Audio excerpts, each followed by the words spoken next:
ಮುಟ್ಟಿದರೆ ಮುನಿ ಸಸ್ಯದ ಕಷಾಯವನ್ನ ಕುಡಿಯುವುದರಿಂದ ಮೂತ್ರಪಿಂಡದಲ್ಲಿನ ಕಲ್ಲುಗಳು ಕರಗುತ್ತೆ ಮತ್ತು ಗಾಯಗಳಾದಲ್ಲಿ ಇದರ ರಸವನ್ನ ಲೇಪಿಸುವುದರಿಂದ ಗಾಯ ಕೂಡ ವಾಸಿಯಾಗುತ್ತೆ.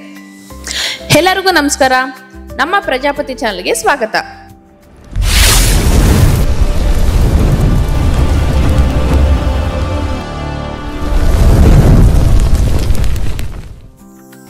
ಸಸ್ಯಗಳು ಮನುಷ್ಯರಂತೆ ಹಲವಾರು ಚಟುವಟಿಕೆಗಳನ್ನ ಹೊಂದಿರುತ್ತೆ. ಉದಾಹರಣೆಗೆ ಮನುಷ್ಯರು ಹೇಗೆ ಉಸಿರಾಡ್ತಾರೋ ಅದಾಗಿರ್ಬೋದು, ಶಬ್ದಗಳನ್ನ ಗ್ರಹಿಸುವುದಾಗಿರ್ಬೋದು, ಆಹಾರ ತಯಾರಿಸುವುದಾಗಿರ್ಬೋದು, ಇವೆಲ್ಲವೂ ಕೂಡ ನಮ್ಮ ಕಣ್ಣುಗಳಿಗೆ ಗೋಚರ ಆಗೋದಿಲ್ಲ. ಆದ್ರೆ ತಕ್ಷಣ ಬಾಹ್ಯ ಪ್ರಪಂಚದ ತರಂಗಗಳನ್ನೆಲ್ಲ ಗ್ರಹಿಸಿ ಪ್ರತಿಕ್ರಿಯೆ ನೀಡುವ ಕೆಲವು ಗಿಡಗಳಲ್ಲಿ ಮುಟ್ಟಿದರೆ ಮುನಿ ಗಿಡವು ಕೂಡ ಒಂದು. ಮುಟ್ಟಿದರೆ ಮುನಿ ಅನೇಕ ಅಮೋಘವಾದ ಔಷಧಿಯ ಗುಣವುಳ್ಳ ಒಂದು ಸಸ್ಯ. ಇದನ್ನ ಇಂಗ್ಲಿಷ್ ಭಾಷೆಯಲ್ಲಿ ಟಚ್ ಮಿ ನಾಟ್ ಎಂತಲೂ ಕೂಡ ಕರೀತಾರೆ.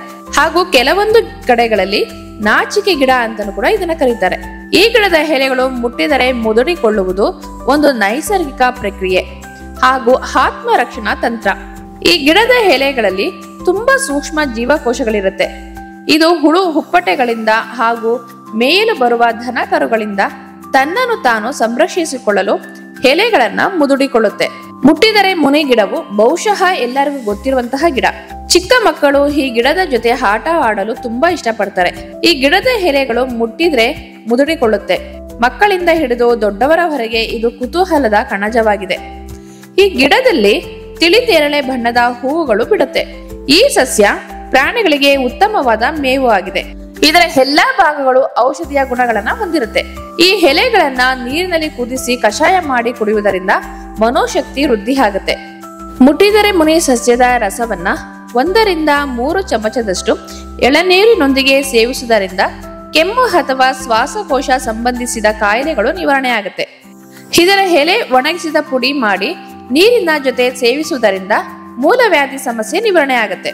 ತುರಿಕೆ ಅಥವಾ ಚರ್ಮ ಸಂಬಂಧಿ ಕಾಯಿಲೆಗಳಿಗೆ ಇದರ ರಸವನ್ನ ಲೇಪಿಸುವುದರಿಂದ ನಿವಾರಣೆ ಆಗುತ್ತೆ. ಇದರ ಕಷಾಯವನ್ನ ಕುಡಿಯುವುದರಿಂದ ಮೂತ್ರಪಿಂಡದಲ್ಲಿನ ಕಲ್ಲುಗಳು ಕರಗುತ್ತವೆ ಮತ್ತು ಗಾಯಗಳಾದಲ್ಲಿ ಇದರ ರಸವನ್ನ ಲೇಪಿಸುವುದರಿಂದ ಗಾಯವು ಮಾಯವಾಗುತ್ತೆ. ಬಾಣತನದಲ್ಲಿ ಹೊಟ್ಟೆಗೆ ಇದರ ರಸವನ್ನ ಲೇಪಿಸಿಕೊಳ್ಳುವುದರಿಂದ ಹೊಟ್ಟೆ ಕರಗಲು ಸಹಕಾರಿಯಾಗುತ್ತೆ. ಮೊಡವೆ ನಿವಾರಣೆಗೆ ಕೂಡ ಇದು ಸಹಕಾರಿಯಾಗುತ್ತದೆ. ಈ ವಿಡಿಯೋ ನಿಮಗೆ ಇಷ್ಟವಾಗಿದ್ದರೆ ನಮ್ಮ ಚಾನೆಲ್ನ ಫಾಲೋ ಮಾಡಿ, ಲೈಕ್, ಶೇರ್, ಸಬ್ಸ್ಕ್ರೈಬ್ ಮಾಡೋದನ್ನ ಮರಿಬೇಡಿ. Thank you.